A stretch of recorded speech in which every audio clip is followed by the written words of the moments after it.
నిన్న క్రిషాంక్ ఇంటర్వ్యూ చేయడానికి నేను వెళ్తున్నా. మీకు సంబంధించిన ప్రశ్నలు కొన్ని అడగండి అంటూ మేము వాట్సాప్లో కొంచెం కాస్త చర్చ చేస్తాము. ఓకే, ఫ్యాక్ట్స్ మాత్రం చెప్తాను అంటేనే ఈ ప్రశ్నలు అడగమని చెప్పారు. నిజాలు మాట్లాడుకుంటే భయపడతారు. క్రిషాంక్ తెలంగాణ ఉద్యమంలో సంతోషం ఉందా? కాంగ్రెస్ పార్టీలో పనిచేసినప్పుడు సంతోషం ఉందా? బీఆర్ఎస్ పార్టీలో పనిచేసినప్పుడు సంతోషంగా ఉందా? మీరు ఉపాధ్యాయ వృత్తిలో అసిస్టెంట్ ప్రొఫెసర్గా ఉన్నప్పుడు సంతోషం. ఎక్కడ మీకు సంతోషం? అన్నీ ఒక లెర్నింగ్సే. లేదు, దీంట్లో మళ్ళీ ఆప్షన్స్ లేదు. ఇప్పటి వరకు ఎన్ని కేసులు అయినాయి మీకు?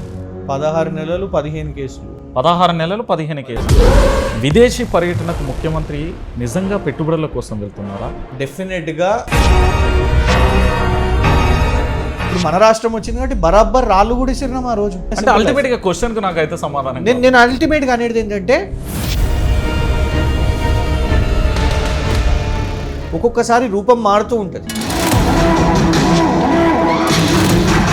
మీకు అక్కడ పైన జేబు ఉన్నది, 50,000 కట్టున్నది అంటే మీరు నమ్ముతారా? ఏడున్న జేబే లేదు నా కాడ, 50,000. నేను రేవంత్ రెడ్డిని నేను ఉన్నది అని చెప్తాను. అట్లనే నాకు రుణమాఫీ అయింది, నీకు అయింది రుణమాఫీ, అరే కాలేదు రవి. ఫస్ట్ ఏమో మేము కూల్ చేస్తాం, అంత సాఫ్ సఫాయి చేస్తాం, చెరువులు చేస్తామని అన్నప్పుడు అందరూ ప్రశ్నించింది దుర్గం చెరువు FTLలో రేవంత్ రెడ్డి గారు అన్నగారిది ఉంది కదా అని ఫస్ట్ ప్రశ్న రాగానే స్టాప్. రేవంత్ రెడ్డి గారు అన్నగారికి సమయం దొరుకుతుంది, వీళ్ళందరికీ సమయం దొరకలేదు. అంటే నేను ఏమంటున్నా అంటే 8 మంది ప్రాణాలంటే ముఖ్యమంత్రికి లెక్కలేదా? ముఖ్యమంత్రి గారికి కరీంనగర్ ఎన్నికల ప్రచారం, ఎమ్మెల్సీ ఎన్నికల ప్రచారం ఇంపార్టెంట్ అనిపించింది, లేదు ఢిల్లీకి పోవాలని అనిపించింది. ఈ 3 ఇంపార్టెంట్ అనిపించినాయి కానీ ఇది ఇంపార్టెంట్ అనిపించలేదు.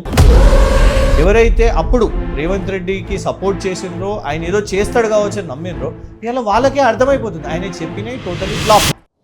మీరు ఇంకొక ఇది ఓపెన్గా చెప్పాలి, నిజంగా బీఆర్ఎస్ పార్టీ ఓడిపోవడానికి ఖచ్చితంగా పచ్చి నిజాలు ఏం చేస్తారు? ఇంకా నెక్స్ట్ క్వశ్చన్ ఏంటంటే చాలా టఫ్ క్వశ్చన్ ఇది, ఎందుకంటే నేను కూడా క్వశ్చన్ చదివి ఆశ్చర్యపోయినా. కేసీఆర్ కాకుండా బీఆర్ఎస్లో నెక్స్ట్ సీఎం నాకు కయ్యం పెట్టాలని అనుకుంటున్నారా?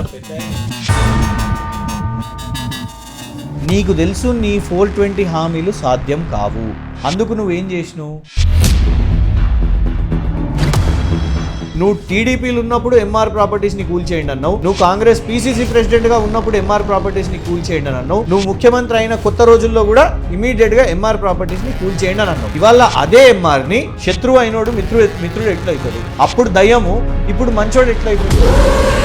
50,000 ఉద్యోగాలు నువ్వు ఇచ్చినవి కాదు. ఇప్పుడు ఆ 50,000 ఉద్యోగాలను ఎల్బీ స్టేడియంలో నిలబడి ఒక్కొక్క ఉద్యోగంతో ఫోటో దిగుతావా నువ్వు? కేసీఆర్ అట్లా అన్నిటికీ ఫోటోలు దిగాలంటే ఎంత ప్రచారం చేసుకోవాలి? మీకు రాజకీయంగా గాడ్ ఫాదర్ ఎవరు? అంటే రాజకీయమే వదిలేస్తా అనే టైంలో నా చేయబట్టుకున్నది KTR గారు. నేను గతంలో విమర్శించినా కూడా అట్లాంటిది కేసీఆర్ గారు దగ్గర తీసి ఇంట్లో ఇబ్బందులున్నా ఏ సమస్య ఉన్నా కూడా నువ్వు నాకు చెప్పు, కేసీఆర్ గారి ప్రయారిటీ ఏంటిది అని ఒకటే వర్డ్లో మీరు చెప్పండి అని అంటే నేను ఫస్ట్ ఇవ్వగలుగుతాను వ్యవసాయం. ఇదే కదా నీ కథ.